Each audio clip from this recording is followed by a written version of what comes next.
States are critical actors because they have power, which is the ability not only to influence others but to control outcomes so as to produce results that would not have occurred naturally. Particularly, it means that every state have powers, even if how small, big, developed, or developing a state is, and have the same privileges as any other state. Diplomacy usually begins with working through direct and indirect communication in an attempt to reach an agreement on an issue.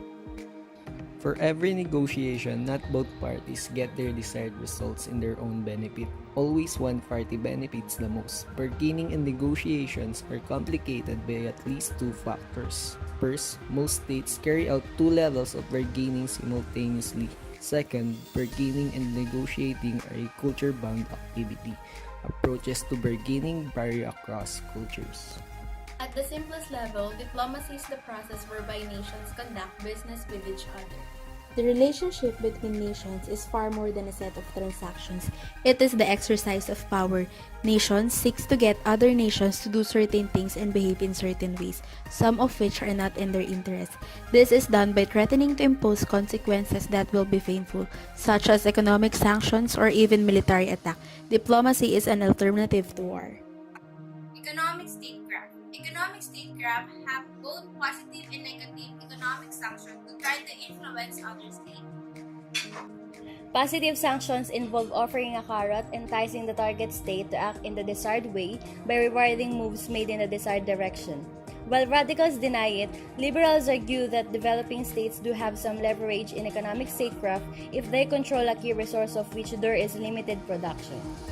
States' ability to use these instruments of economic statecraft depends upon the power potential.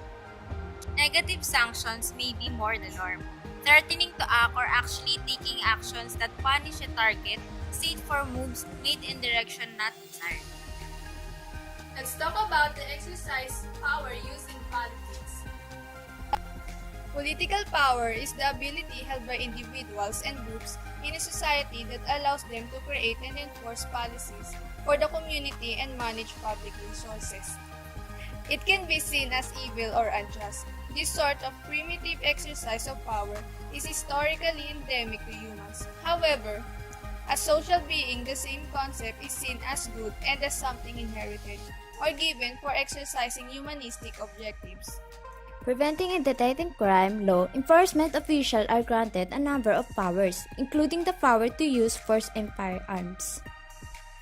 In order to be able to fulfill the responsibilities of maintaining law,